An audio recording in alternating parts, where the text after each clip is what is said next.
अजमेर से इस वक्त की बड़ी खबर। सेंट्रल जेल में कैदी की संदिग्ध मौत हुई है। हेड कांस्टेबल पर हमला करने के बाद यह संदिग्ध मौत हुई है कैदी की, और शरीर पर चोट के निशान मिले हैं। मौत के कारणों पर संशय बरकरार है। कैदी श्रवण कुमार और फरदीन ने पुलिसकर्मी पर हमला किया था। हमले के बाद कैदी श्रवण कुमार की संदिग्ध मौत हो गई है, और पुलिसकर्मी पर हमला करने के बाद अब एक नया मोड़ आ चुका है, जहां पर कैदी श्रवण की मौत हो चुकी है और उसके शरीर पर चोट के निशान मिले हैं। फिलहाल मौत के कारणों पर संशय बरकरार है। अजमेर की सेंट्रल जेल में सोमवार की दोपहर 2 कैदियों ने हेड कांस्टेबल पर हमला कर दिया था। इस दौरान घायल पुलिसकर्मी को जेएलएन अस्पताल में भर्ती करवाया था।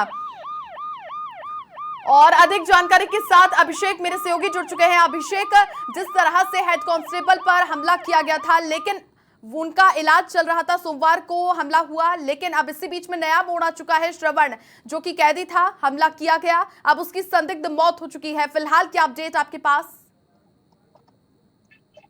जी बिल्कुल, देखो मैं आपको बता दूं कि अभी कुछ समय पहले जेल प्रशासन कैदी को एक अवस्था में, दर्दनाक अवस्था में लेकर जेएलएन अस्पताल पहुंचा, जहां पर डॉक्टरों के द्वारा उन्हें मृत घोषित कर दिया गया। ये वही कैदी है श्रवण, जिसने दिन में आज हेड कांस्टेबल रमेश पर वार किया था, रमेश को घायल किया था। हालांकि जो श्रवण को डॉक्टर ने मृत घोषित कर दिया, लेकिन मौत के कारण अभी तक पूर्ण रूप से स्पष्ट नहीं हो पाए हैं क्या कारणों की वजह से इनकी मौत हुई। लेकिन शव पर कई प्रकार के चोट के निशान देखे जा रहे हैं, और उसको मृत्यु घोषित करने के बाद शव को जेएलएन अस्पताल की मोर्चरी में रखवा दिया गया है। जांच का विषय अभी सबसे बड़ा यही बना हुआ है कि मौत का कारण अभी तक स्पष्ट रूप से सामने नहीं आया है। पुलिस इस मामले में पड़ताल में जुटी हुई है और लगातार संपर्क करने की हमारे द्वारा भी कोशिश की जा रही है, लेकिन अभी तक ये मामला सामने नहीं आया कि श्रवण की मौत किस प्रकार से हुई। बिल्कुल अभिषेक, जिस तरह से ये दोनों कैदी साथ में ही थे, और जब इनके पास में हथियार आए हैं, यानी पुलिसकर्मी पर हमला किया गया, तो इनके पास से जो हथियार मिले थे वहां पर मौजूद थे। कोई कंस्ट्रक्शन का काम बताया जा रहा था जेल में, उसी दौरान वो हथियार उनके पास मिले।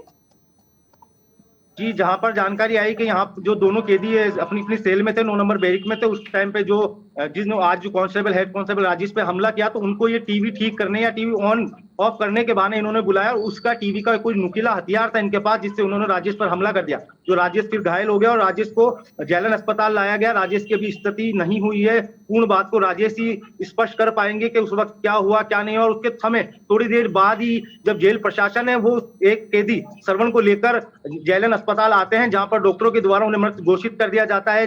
श्रवण की मौत का स्पष्ट कारण अभी तक नहीं है, खुलासा नहीं हो पाया कि क्या कारण रहा, क्यों उनकी मौत हुई, लेकिन उनके शरीर पर कई जगह चोटों के निशान देखने को मिले हैं। पुलिस इस मामले में पड़ताल कर रही है। अभिषेक, चूंकि श्रवण के शरीर पर निशान मिले हैं, इस तरह के वो कैसे निशान है, कुछ इसके बारे में दर्शकों को जानकारी दीजिए।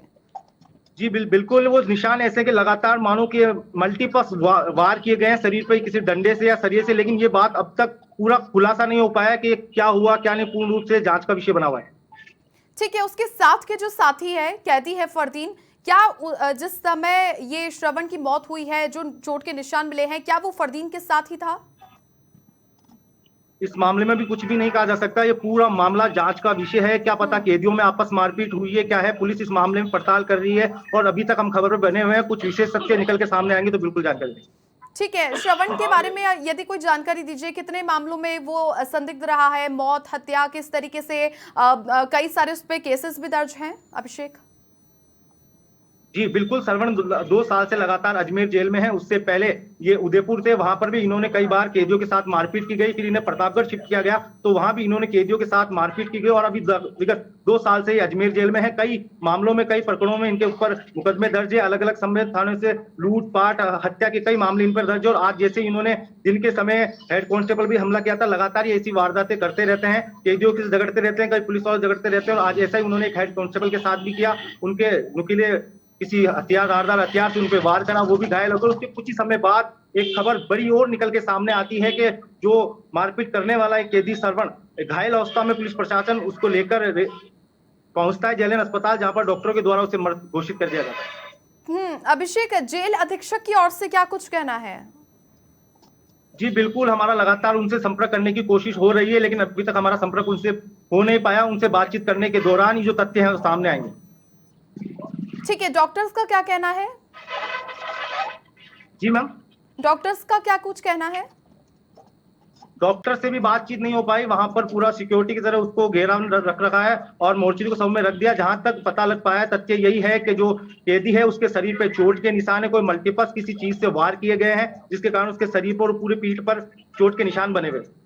ठीक है, बैक पॉइंट पर निशान बने हुए हैं।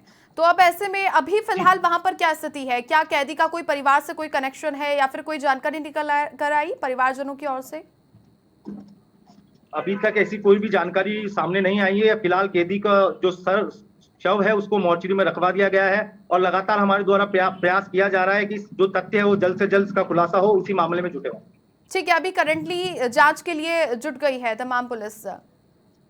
जी जी। और पुलिस हेड प्रशासन अभी कांस्टेबल पड़ताल कर है, रही है। हेड कांस्टेबल को की स्थिति को लेकर क्या जानकारी? हेड कांस्टेबल के उनके जो धारदार हथियार से वार किया गया था तो उनकी स्थिति अभी वो अनकॉन्शियस है, बोल पाने की स्थिति में नहीं है। जब वो बोल पाएंगे तभी इस रूप से पूरा स्पष्ट हो पाएगा कि उनके पास क्या हथियार था जिससे उन्होंने वार किया और क्या कारण था। सब एक पड़ताल का विषय बना हुआ है। ठीक है, इन दोनों कैदियों की लगभग उम्र कितनी है? मैम उम्र का तो अंदाजा अभी तक नहीं है, लेकिन इनको ये पता है लगातार 2 साल से ये अजमेर जेल में थे और 30 से 35 वर्ष के अबाउ भी दोनों कैदी माने जा रहे हैं और जिसमें से एक की मृत्यु हो गई और दूसरा जो फरदीन है वो अभी जेल में ही। ठीक है, आप नजरें बनाई रखिए अभिषेक, और जैसे ही यहाँ पर नई अपडेट आती है मैं आपके पास लौटूंगी। तो अब ऐसे में कैदी श्रवण कुमार की संदिग्ध अवस्था में मौत हो गई है। अब ऐसे में उसके शरीर पर चोट के भी निशान मिले हैं। हमले के बाद में कैदी श्रवण की मौत हो जाना, अब इस पर सवाल खड़े हो रहे हैं। सेंट्रल जेल में ये कैदी श्रवण कुमार की संदिग्ध मौत हुई है। हेड कांस्टेबल पर हमला किया गया था, शरीर पर चोट के निशान मिले हैं। फिलहाल मौत के कारणों पर संशय बना हुआ है और